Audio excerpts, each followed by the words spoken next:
Hi, everybody. I'm Seth Meyers, and I timed it from door to door. I've been within 5 minutes of Criterion Closet since its inception. But here we go. Army of Shadows. This is a fantastic film. This is a movie about the French Resistance, and I think oftentimes we think of that as, it was so dashing and romantic, the Resistance. This is a very bleak film, and I think a very honest appraisal of what it was like to be in a resistance movement in that time.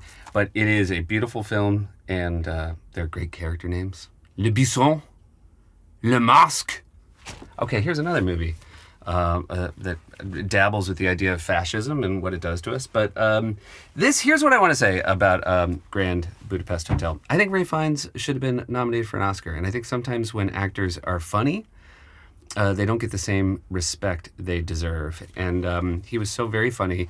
And also, deeply sad. There was real emotion to the kind of character he was playing. He was trying to hold on to this thing, this past that wasn't going to be part of his present or his future. And so those are the two real oversights for the Academy, I think, as far as comedy not getting Oscar, which is Ralph Fiennes, and then Ted Knight and Caddyshack. Miller's Crossing. I mean, there's not a bad Coen Brothers movie for me, but this one, there's just sort of a entirely new vocabulary this film teaches you in the first 30 minutes that you have to understand to appreciate the rest of the movie. And so it's so much better on each rewatch. And let me tell you, not one of us, not me, not anybody watching, is ever going to wear a hat as well as Gabriel Byrne wears a hat in this movie. Best hat work in cinema history. All right, Watership Down I'm only bringing up because it is truly, I think this is the scariest movie-going experience of my life. My mother took me to see this movie when it came out. What year did this come out? So 1970, I was 5 years old. My mom thought it was an animated rabbit movie. And guys, it is technically that. If you've got a 5-year-old who loves rabbits and also dreams of just blood running through fields, run, don't walk to Watership Down. Okay, Lost in America.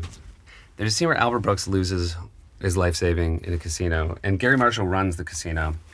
And Albert Brooks is an ad exec, and his pitch is that Gary Marshall should give him all his money back and then do an ad campaign about how Desert Inn is different than other casinos because they have heart. And Gary Marshall just sort of impresses upon him that would be a terrible way to run a casino. But the special thing about this is I worked with Gary Marshall, and I was in one of his movies, and basically, the main reason I did it was to talk to him about the scene. And it was so funny because he was so frustrated by how many takes Albert Brooks made him do. Like, they were friends, and all these years later, I'm like, it's the best scene. He goes, we got it on the first take. And he makes me do it again and again. Perfect scene. Gary Marshall was complaining about the fact that Albert Brooks made him do a lot of takes. The movie I did with Gary Marshall was New Year's Eve. New Year's Eve. Where's the Criterion? Oh, out of print. The Third Man and New Year's Eve are out of print due to popularity. With Nail and I, the greatest movie about getting drunk ever made. And when it's over, you either never want to drink again or you want to have a ton of drinks. And I think it's a good test to let you know which way you're breaking. Richard E. Grant, he drinks in this movie like Gabriel Byrne wears a hat in Miller's Crossing. Okay, Long Good Friday. I love this movie. Just top to bottom. It's just a British mobster over the course of one long Good Friday as everything falls apart.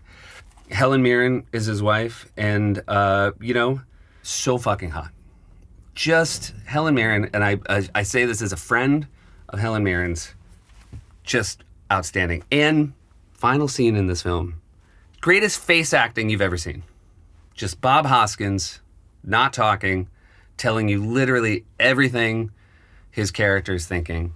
It's So Grey Gardens, the Maysles, couple of Maysles, Salesman. These are two fantastic films, both of which we used as inspiration for a show I created with Fred Armisen and Bill Hader called Documentary Now.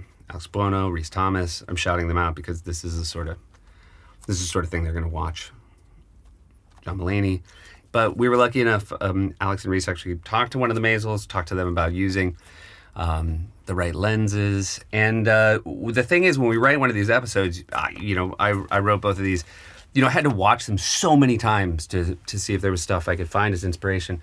And just the humanity that they managed to get, the way that they are present, but not in a way that gets people to be anything other than their true selves. Also, a little bit of bonus, the Doc Now episode about Salesman called Globesman.